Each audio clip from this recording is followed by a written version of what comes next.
তাদের থেকে দাবিগুলো এসেছে। আমরা এনসিপির পক্ষ থেকে রাজনৈতিক জায়গা থেকে সালাউদ্দিন কমিশন বাংলাদেশকে অন্য খাতে প্রভাবিত করার জন্য প্রচেষ্টা চালিয়েছিল। আমরা ঐক্যমত কমিশনের মেরুদণ্ডকে সোজা করে তাদের জায়গায় নিয়ে এসেছি। আমরা সরকারকে বলেছি যে আপনারা সালাউদ্দিনের কমিশনের মধ্য দিয়ে যান, তাহলে আহত শহীদ ফ্যামিলি যারা রয়েছে তাদের সাথে গাদ্দারি করা হবে। আমরা এনসিপি জনগণের যে রাজনীতি সেটাকে সঠিক পথে নিয়ে এসেছি। ফলত আমরা তাদের কাছে আহ্বান রাখবো যে আপনি এটা কোনো দল হিসেবে দেখবেন না, এটা হলো বাংলাদেশের জনগণের একটা ভয়েস আমরা দিয়েছি। আপনারা যদি আগে বাস্তবায়নের প্রক্রিয়া সালাউদ্দিন কমিশনে আলোচনা হতো তাহলে তো কোনো সমস্যা ছিল না, সেখানে তারা একটা সিদ্ধান্তে আসতো।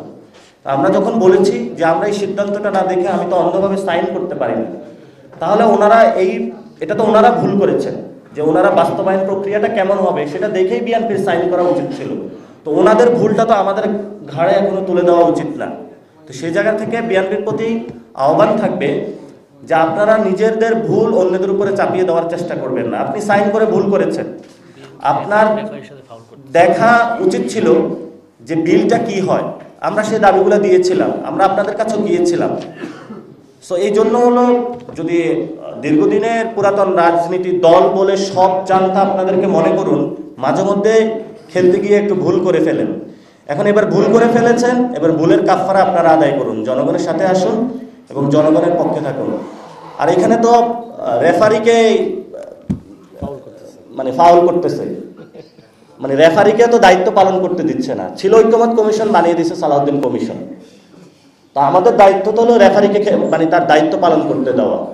সেজন্য হলো উনি এটার মাধ্যমে আসলে যখন বলতেছেন অনৈক্য, এখন বিএনপির কথা যে জনগণের বিপক্ষে গিয়ে বিএনপি যদি একটি কথা বলে আর জনগণের পক্ষে কথা বললে যদি অনৈক্য সৃষ্টি হয়, আর এটার মাধ্যমে তারা হলো জুলাই চার্টার হলো ভণ্ডুল করে আওয়ামী লীগকে ফিরিয়ে আনার প্রচেষ্টা বাংলাদেশে চেষ্টা চালিয়ে যায়, সেটা তো আমরা বাংলাদেশে হতে দিব না।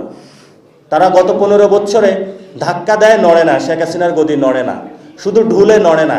কারণ এই দিনের বেলায় গদি হলো ডুলাতো, রাতের বেলায় আবারই গিয়ে হলো গদিটা ঠিক করে দিত। রাতের অন্ধকারে গিয়ে সবার সাথে আবারই কম্প্রোমাইজ করতো। ব্যাংক বাণিজ্য থেকে শুরু করে বাংলাদেশের সব কিছুই তো তাদের অবস্থানগুলো ছিল। তা আমরা দিনও গদি ঝুলিয়েছি, রাতের বেলায় হলো গদি নাড়া দিয়েছি, এই জন্য গদিটা হলো সটকে গেছে। এই জন্য বিএনপিকে বলবো, এই দিনের বেলা ঐক্যমত কমিশনে, রাতের বেলা হলো বিভিন্ন এম্বাসি, বিভিন্ন বাংলাদেশের যেই ফেসিবাদী শক্তি যারা আসার প্রচেষ্টা চালাচ্ছে, এই যে জাতীয় পার্টি থেকে শুরু করে বিভিন্ন রাতের বেলায় যে মিটিং মিছিল, এগুলো আপনারা বাদ দেন।